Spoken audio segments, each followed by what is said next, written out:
ወደ ትግሉ እንድንገባበት የተደረገው የአማራ የማንነት ጥያቄ ስንጠይቅ አንቀጽ 39 ንዑስ 5 ላይ መንግስት ባወጣው መሰረት የአማራ የማንነት ጥያቄ ጠይቀናል። ለነገር ግን ይሄ ህወሓት ዓላማና ስትራቴጂ አማራንና ኦርቶዶክስን ለማጥፋት ወይም የአማራን ዝርያት ለማጥፋት የታሰበና የታቀደ በመሆኑ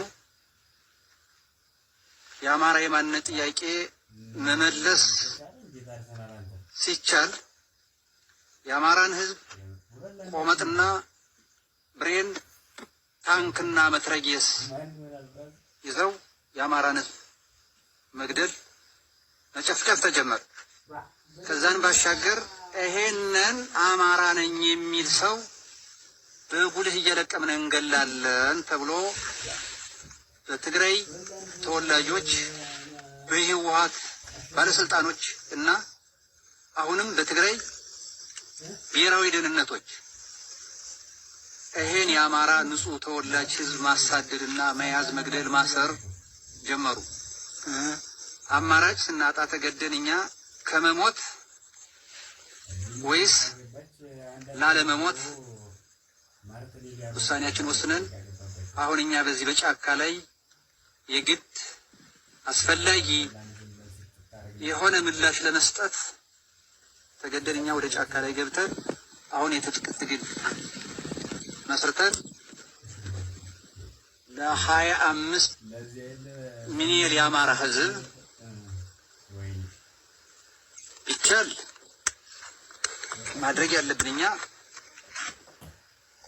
በቅርብ ቀን ይሄ የአማራ የማንነት ጥያቄ ወይም የአማራን የማንነት ጉዳይ የአማራው ህዝብ በራሱ ፍላጎት ወደ አንድ እንዲመጣ የማድረግ ስራ መስራት ነው። እንሰራዋለን ብለን አስበንም ነው ስራ የጀመርነ እና አጀማመራችንም ይሄ ነው። እሺ አጀማመራችሁ ይሄ ነው፣ ደስ ይላልኝ።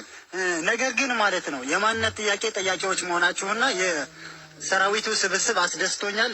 ማንነታቸውን ለመግለጽ ሞክራችኋል። የማንነት ጥያቄያችሁ ሊመለስላችሁ ቢችል አመለካከታችሁ ለወደፊት ያላችሁ የትጥቅ ትግል ለወደፊቱ ቀጣይነቱስ ምን ያህል ነው?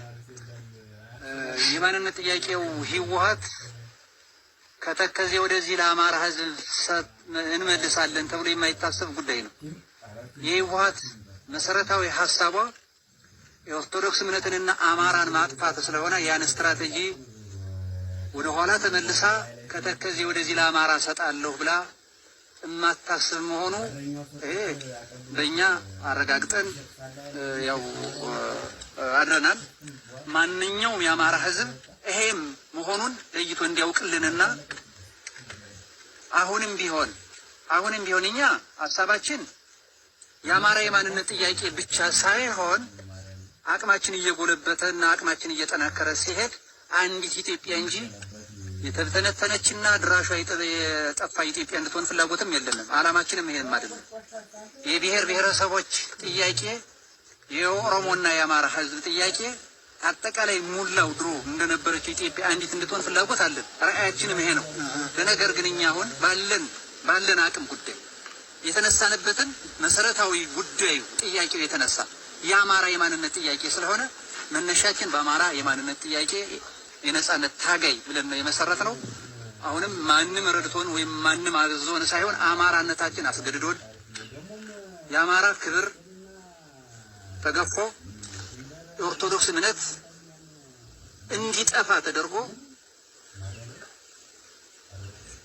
የተዘመረበት ጉዳይ አሳስቦን የወጣን እንጂ ትግላችን እኛ እስከ መጨረሻው ድረስ የአማራ የማንነት ጉዳይ ቢመለስም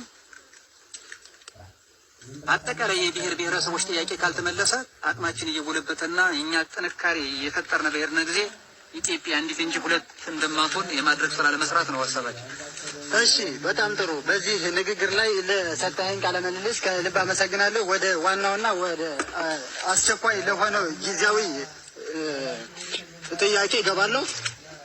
አሁን ላይ በተሰጠው በኮማንድ ፖስቱ አስቸኳይ ጊዜ አዋጅ ምን አስተያየት አለ? ይሄ በጣም አስቂኝ ነው። ምናልባት